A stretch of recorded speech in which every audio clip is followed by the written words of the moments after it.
नमस्कार. Tarun Bharat news bulletin मध्ये आपल्या सर्वांचे स्वागत. आता पाहूया ठळक घडामोडी.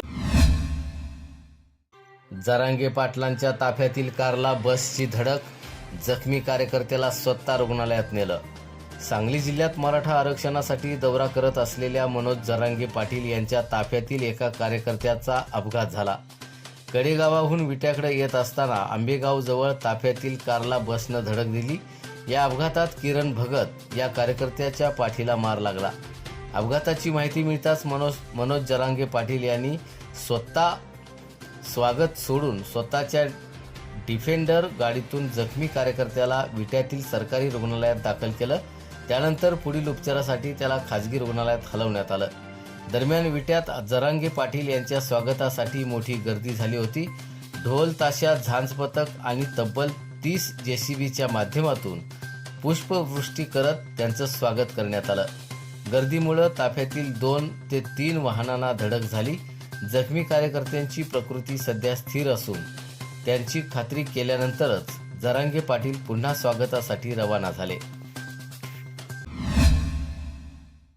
सांगली जिल्हा बँकेच्या 99व्या सभेत जयंत पाटलांचा इशारा, सहकारातील गुन्हेगारी प्रवृत्ती वेळीच रोखा. सांगली जिल्हा मध्यवर्ती बँकेची 99वी वार्षिक सर्वसाधारण सभा मंगळवारी पार पडली.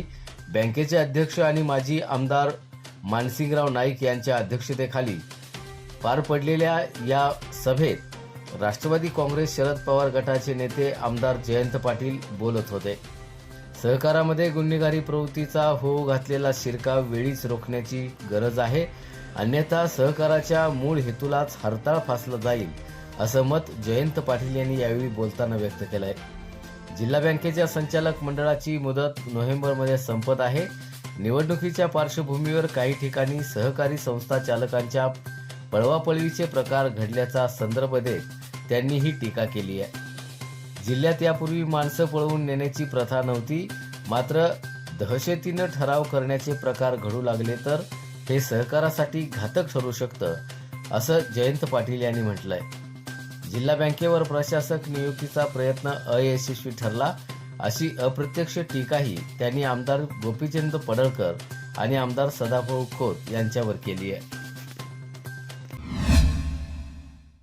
सांगली शहरात 300 फूट तिरंग्यासह भव्य पदयात्रा, भारत माता की जयच्या घोषणांनी परिसर दुमदुमला.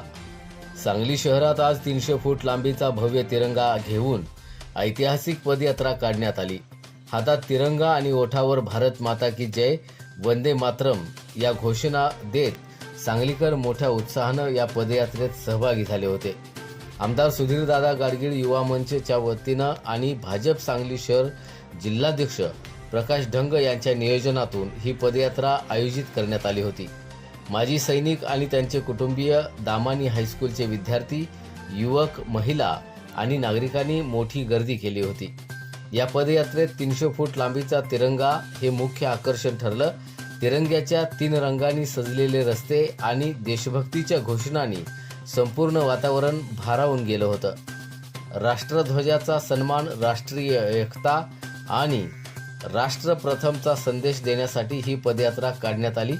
यावेळी माजी सैनिकांसह भाजपचे पदाधिकारी, नगरसेवक आणि नागरिक मोठ्या संख्येनं उपस्थित होते.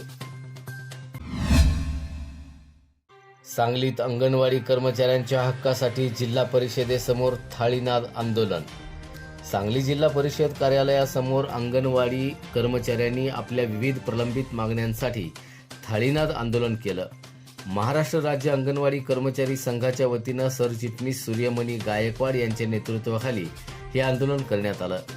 अंगणवाडी सेविका आणि मदतनीसांना शासकीय कर्मचाऱ्यांचा दर्जा द्यावा, सेविकांना तृतीय तर मदतनीसांना चतुर्थ श्रेणीचा दर्जा आणि त्याप्रमाणे वेतन द्यावं, तसंच सेवा समाप्तीनंतर पेन्शन आणि ग्रॅज्युटी द्यावी, प्रोत्साहन भत्त्याच्या जाचक रद्द कराव्यात, मातृवंदना योजनेचं अतिरिक्त काम आणि फॉर्म भरण्याची सक्ती बंद करावी, अशा मागण्या यावेळी कर्मचाऱ्यांनी केल्या. अंगणवाडी केंद्राचं भाडं, मोबाईल रिचार्ज आणि इतर प्रलंबित देयकं तातडीनं द्यावीत, अनावश्यक रजिस्टरचं ओझं कमी करावं, अशी मागणीही यावेळी करण्यात आली आहे. शासनानं मागण्यांची तातडीनं दखल घेऊन सकारात्मक निर्णय घ्यावा, अशी मागणी करत कर्मचाऱ्यांनी जिल्हा परिषदेसमोर जोरदार घोषणाबाजी केली. चंद्रहार पाटील यांच्या नेतृत्वाखाली सिंदूर आर्मी रक्तदान यात्रा यशस्वी, 12,000 रक्तवीर सांगलीत परतले. दिल्लीत महारक्तदान करून सांगलीचे 12,000 रक्तवीर सुखरूप परतलेत. शिवसेनेच्या वतीनं पैलवान चंद्रहार पाटील यांच्या नेतृत्वाखाली सिंदूर आर्मी महारक्तदान यात्रा आयोजित करण्यात आली होती. या यात्रेअंतर्गत दिल्लीतील आर्मी कमांड हॉस्पिटलमध्ये सांगली जिल्ह्यातील युवकांनी देशाच्या जवानांसाठी रक्तदान केलं. या महारक्तदान शिबिराला केंद्रीय संरक्षण मंत्री राजनाथ सिंह यांनी भेट देत सांगलीकरांच्या या उपक्रमाचं कौतुक केलं. सांगलीतील पैलवान आणि युवक जवानांसाठी दिल्लीत येऊन रक्तदान करत आहेत, ही अभिमानाची बाब असल्याचं राजनाथ सिंग यांनी म्हटलंय. दरवर्षी 9 ऑगस्ट म्हणजेच क्रांती दिनाचं औचित्य साधून हा उपक्रम राबवला जातो. सैनिकांसाठी रक्तदान करणाऱ्या दात्यांना यापुढे रक्तवीर म्हणून संबोधण्यात येणार आहे. दरम्यान पुढील वर्षी थेट लेह लडाखच्या सीमावर्ती भागात जाऊन जवानांसाठी रक्तदान शिबिर घेण्याचा मानस चंद्रहार पाटील यांनी व्यक्त केलाय. याचबरोबर आजचे बातमीपत्र इथे संपले. अधिक माहिती आणि ताज्या घडामोडींसाठी पाहत रहा तरुण भारत न्यूज चॅनल.